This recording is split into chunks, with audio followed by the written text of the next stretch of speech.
আসসালামু আলাইকুম ওয়া রাহমাতুল্লাহি ওয়া বারাকাতুহু। আলহামদুলিল্লাহ, সমস্ত তারিফ ও প্রশংসা সেই মহান আল্লাহ পাকের জন্য।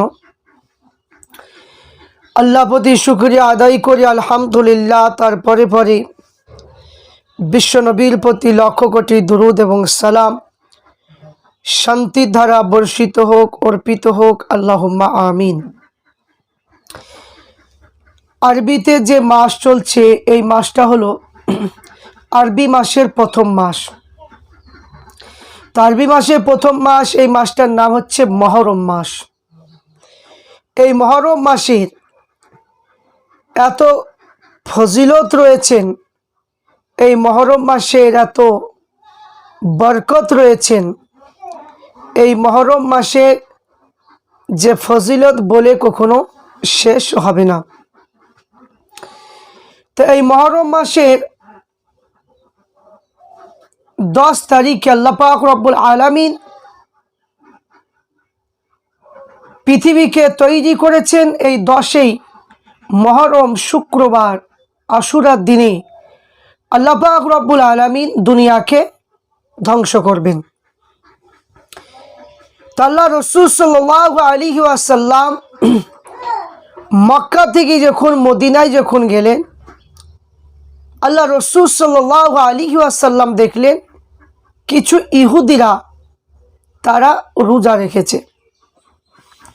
তা আল্লাহ রাসূল সাল্লাল্লাহু আলাইহি ওয়াসাল্লাম তাদেরকে জিজ্ঞাসা করলেন যে আপনারা কিসের রোজা রাখছেন? তো তারা বলল আমরা আশুরা রোজা রাখছি। কেন? তো হযরত মুসা আলাইহিস সালাতু ওয়াস সালামকে যখন ফেরাউন যখন নীল নদীতে যখন ফেলা পরিকল্পনা করেছিলেন, কিন্তু হযরত মুসা আলাইহিস সালাম নীল নদী পার হয়ে গিয়েছিলেন, 12টা রাস্তা হয়েছিল। সেই শুকরিয়া আদায় করার জন্য আমরা আশুরার একটা রোজা রেখেছি। আল্লাহ নবী সাল্লাল্লাহু আলাইহি ওয়াসাল্লাম বললেন যে তোমরা মুসা নবীকে ভালোবাসো, আশুরা রোজা রেখেছো। তা আমি রাসূলুল্লাহ, আমিও তো মুসা নবীকে ভালোবাসাই কম নয়। এই জন্য আল্লাহ রসুল বললেন সাহাবায়ে কিরামদেরকে যে তোমরা রোজা রাখবে, আশুরা রোজা রাখবে। তোমরা আশুরা একটা রোজা নয়, দুটো রোজা করবে।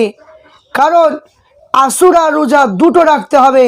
এই জন্য আল্লাহ রাসূল সাল্লাল্লাহু আলাইহি ওয়াসাল্লাম বললেন যে তোমরা দুটো রোজা করবে। কারণ এই আশুরা দুটো রোজা রাখার জন্য আল্লাহ রাসূল সাল্লাল্লাহু আলাইহি ওয়াসাল্লাম তিনি রাখার নির্দেশ দিলেন। আল্লাহ রাসূল সাল্লাল্লাহু আলাইহি ওয়াসাল্লাম বললেন যে একটা রোজা ইহুদিরা করে, এই জন্য একটা রোজা আমাদের করা চলবে না। যখন আমরা রোজা রাখবো দুটো করে রোজা রাখবো। তাই আমাদের সে আশুরা রোজা আসছে। প্রত্যেককে বলবো যারা এই রোজা রাখতে চান, এই রোজা হচ্ছে আপনার বৃহস্পতিবার এবং শুক্রবার দুটো রোজা হবে। আগামীকাল বুধবার, কাল বুধবার ভোরে ভাত খেতে হবে। তো আমি প্রত্যেকের কাছে আশা রাখবো যে আপনারা এই রোজাগুলো করুন। এই দুটো রোজা অনেক ফজিলত রয়েছে, অনেক কি বরকত রয়েছেন, যা বলে কখনো শেষ করা যাবে না। তা আমাদেরকে সে আশুরা রোজাগুলো রাখতে হবে।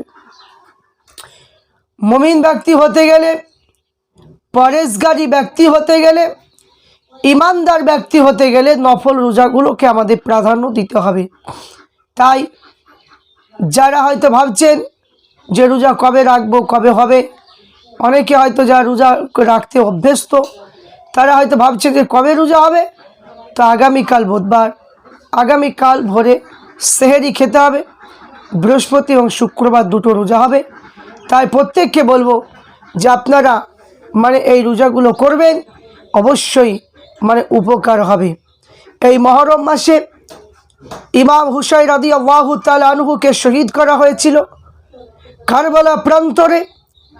যখন এই মহরম মাস আসে, এই মহরম মাসে ইমাম হুসাইন রাদিয়াল্লাহু তাআলা আনহুর কথা আমাদের প্রত্যেকের অন্তরে গেঁথে যায়।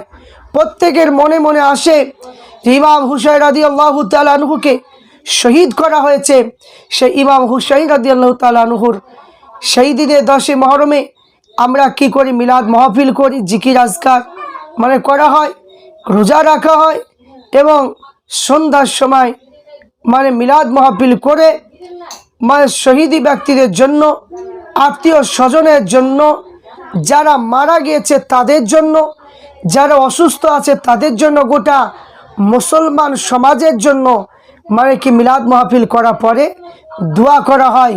তাই আমরা প্রত্যেকেই চেষ্টা করব যে শুক্রবারে রাতে আমরা প্রত্যেকেই চেষ্টা করব যে আপনার যত সম্ভব বৃহস্পতিবার রাত কি হবে যে আপনার মহরমের যে আপনার রাত্রিতে ইবাদত বন্দেগী আপনি করতে পারেন, নফল নামাজ পড়তে পারেন এবং মিলাদ মাহফিল করে আত্মীয় স্বজন শহীদি ব্যক্তিদের জন্য অবশ্যই আমরা দোয়া করব এবং প্রত্যেকেই দোয়া করতে হবে। অনেকে তো বলে দোয়া কোনো প্রয়োজন হয় না, কিন্তু দোয়ার প্রয়োজন আছে। পবিত্র দোয়া যদি করেন অবশ্যই সেই দোয়াটা আমাদের উপকার হয়, উপকার আছে, তা আল্লাহ রসুল করেছেন, আমরাও করব। তাই সেইভাবে প্রত্যেককে বলবো যে আপনারা এই দুটো রোজা রাখুন এবং ইবাদত, অশেষ নিয়ামত এবং অনেক নেকির অধিকারী হওয়ার জন্য, পরেজগার, মুত্তাকি, মুমিন ব্যক্তি হওয়ার জন্য আমাদের প্রত্যেককে সেই রোজাগুলো রাখার প্রয়োজন বলে আমি আশা রাখছি। প্রত্যেককে বলবো আহলে সুন্নাত ওয়াল জামাতের মতপথ অনুযায়ী আমাদের 14 শতাব্দীর পীর মুজাদ্দিদুজ্জামান আবু বকর সিদ্দিক ফুরফুরাবি রহমাতুল্লাহ আলাইহি তিনি যেভাবে মতপথ দেখিয়েছেন, তিনার কিতাব অনুযায়ী আমরা আমল করতে পারি। আল্লাহুম্মা